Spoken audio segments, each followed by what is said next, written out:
Halo teman-teman semuanya, perkenalkan nama saya Niputu Kartika Stita Pratnya, absen 35. Pada hari ini kita akan membahas materi vektor di R2, di mana dalam materi vektor di R2 ini akan terbagi menjadi 3 bagian, yaitu yang pertama kita akan membahas pengertian vektor di R2, yang kedua notasi vektor di R2, serta yang terakhir adalah operasi vektor di R2. Yuk kita lanjut ke materi yang pertama. Nah, secara umumnya kemarin kita sudah membahas apa itu vektor, dan hari ini kita akan mereview kembali pengertian dari vektor. Nah, vektor di R2 atau yang biasa dibaca vektor di ruang 2 adalah vektor yang ada di dua ruang atau terletak di bidang datar. Nah, pengertian vektor yang lebih singkat adalah suatu besaran yang memiliki besar dan arah tertentu. Panjang vektor pada gambar di atas ini dapat dikaitkan dengan sudut yang dibentuk oleh vektor dan sumbu X positif. Nah, vektor dapat disajikan sebagai kombinasi linier dari vektor basis seperti di bawah ini. Nah, setelah kita membahas mengenai pengertian dari vektor, kita akan lanjutkan dengan notasi pada vektor R2. Secara geometri, suatu vektor di R2 yang diwakili oleh ruas garis berarah dapat digambarkan pada bidang koordinat atau bidang kartesius, secara aljabar atau non-geometri. Vektor di R2 dapat dinyatakan dengan matriks garis atau matriks kolom yang merupakan komponen-komponen vektor, yaitu X, Y atau X dibagi Y, dengan X sebagai komponen horizontal dan Y sebagai komponen vertikal. Kita lanjutkan dengan materi operasi pada vektor R2. Nah, dalam operasi pada vektor R2 ini terdapat 3 poin, yaitu penjumlahan, pengurangan, dan perkalian. Kita akan mulai dari penjumlahan.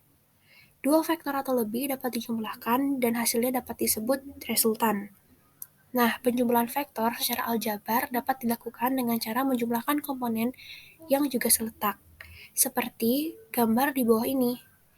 Vektor A sama dengan dalam kurung A1, A2, dan vektor B sama dengan dalam kurung B1 dan B2. Maka jika dijumlahkan akan menjadi dalam kurung A1 ditambah B1, A2 ditambah B2. Secara grafis, penjumlahan vektor dapat dilihat pada gambar di bawah ini. Nah, terdapat vektor A, vektor B. Nah, jika vektor A dan vektor B akan membentuk sebuah garis yang hasilnya didapat dari vektor A ditambah vektor B. Secara grafis, penjumlahan vektor dapat dilihat pada gambar di bawah ini juga, di mana vektor A ditambah vektor B sama dengan vektor B ditambah vektor A, dan yang poin kedua, vektor A ditambah dalam kurung vektor B ditambah vektor C sama dengan vektor A ditambah vektor B dalam kurung ditambah vektor C. Nah, dua poin tersebut merupakan sifat-sifat dalam penjumlahan vektor. Kita lanjutkan dengan pengurangan pada vektor. Nah, dalam pengurangan pada vektor berlaku sama dengan penjumlahan, yaitu sebagai berikut. Jika terdapat vektor A dikurang vektor B, maka akan menjadi A1 dikurang B1 dan A2 dikurang B2.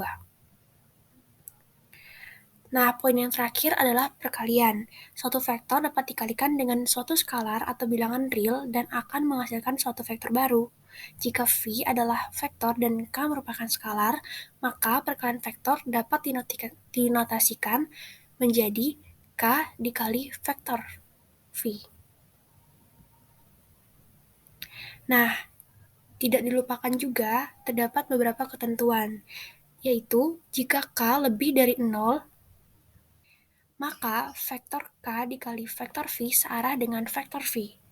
Yang kedua, jika K kurang dari 0, maka vektor K dikali vektor V berlawanan arah dengan vektor V.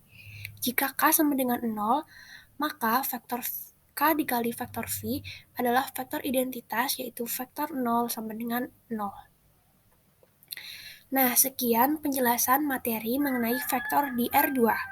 Semoga apa yang saya sampaikan dapat membuat kalian lebih memahami materi pada vektor di ruang 2 ini.